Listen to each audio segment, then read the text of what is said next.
I'm out here in Huntsville, Texas at the Captain Joe Bird Prison Cemetery, and today we're going to get into a story of an inmate known as Benjamin Herbert Boyle. This right here is Benjamin Herbert Boyle. He was born on July 22nd, 1943 in Kiowa County, Oklahoma. At the age of 17, Benjamin married his wife, Elnetta Faye Packard, on August 12, 1960, in Willard, Texas. Benjamin spent 3 years in the military in the early 1960s. After completing his time in the military, he moved to Colorado, where he ran an auto body shop until 1980.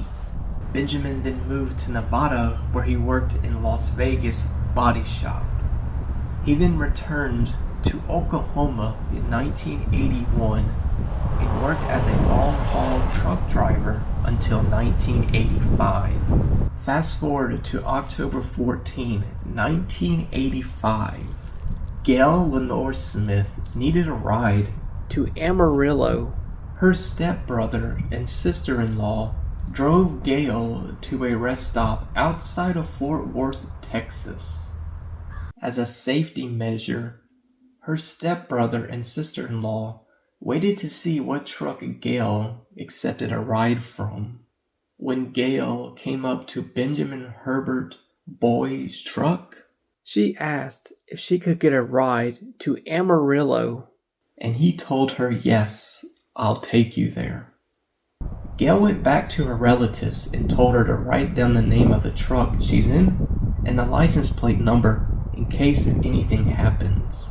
The truck that Gail climbed into, they noted, was a cherry red Peterbilt tractor trailer with the words Jewett Scott Truck Line.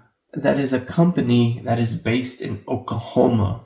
Little did they know this would be the last time they saw Gail. The next day, a trucker noticed what looked to be a nude body of a woman on Highway 87 close by the Canadian River Bridge. The truck driver pulled over and contacted the authorities in Amarillo, and they came out to do a report. The nude body was a woman who was bound with silver duct tape on her hands and feet. The body was soon identified as Gail Smith by her fingerprints. She had been abused in nasty ways, beaten with a blunt instrument, bound and strangled to death with a necktie before being dumped on the side of the road. The family gave a description of where she was last seen at and the name of the company of the truck she got into. The authorities looked up the name of the truck Benjamin Herbert was driving and found him in Diebold, Texas. He was later arrested and questioned by the authorities. When the authorities searched his truck, they found bloodstains in his cabin, pieces of her hair, her possessions, and even the duct tape that he used on her. This was enough evidence to get him behind bars. Benjamin Herbert pleaded not guilty and claimed that he dropped her off at a truck stop unharmed. Well, there was enough evidence found in his truck, and the duct tape that he used on the victim had his fingerprints on it. While reading through the article on Benjamin's case, there is a whole lot of information talking about his trial. I highly recommend checking it out. I will leave it in the video description. I believe Benjamin Herbert served time at the Walls Unit in Huntsville, Texas, and this is the prison where they do death by lethal injection. Before we get into his death, Benjamin has a backstory of committing other crimes throughout the years, before the death of Gail Lenore Smith. A few of them being, he tried to abduct a young woman in Colorado Springs, but she fought back and stabbed him several times with a knife that she had in her purse. And another crime happened in California, where it was possibly connected to him for murdering a young lady. Benjamin was offered a last meal and he ordered double meat cheeseburger, french fries with ketchup, and a Coke. On April 21st, 1997, shortly after 6 p.m., Benjamin was asked for his last statements.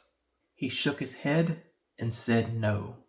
Benjamin was convicted of capital murder, sentenced to death by lethal injection. If you're wondering where Gail Lenore Smith is buried at, Shannon Rose Hill Memorial Park, which is in Fort Worth, Texas. I didn't realize how hard it's going to be to find Benjamin's headstone. I'm in the section where he's supposed to be at, and he should have a veteran headstone along with, let me turn the camera around so you can see what I'm talking about. One of these headstones as well. He should have a veteran headstone that's down here. I've seen a few of them already that are veterans that are buried here, but I'm not seeing his name anywhere. Some of these headstones, by the way, are very hard to read. They're all exactly the same. I don't know where else to look. I'm in the section where, the 1997 section where they were buried at. The people who were buried in 1997. I don't see it.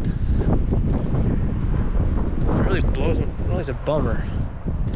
So I wanted to show you his grave. I mean, they're all exactly the same, but at least to show you his headstone. Another thing, he may be his inmate numbers.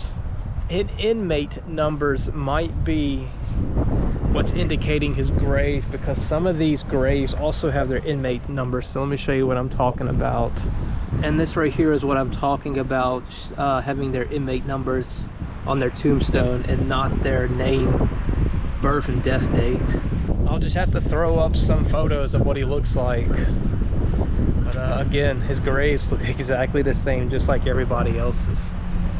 I think inmates who come out here and take care of the cemetery, maybe they should put it on their list to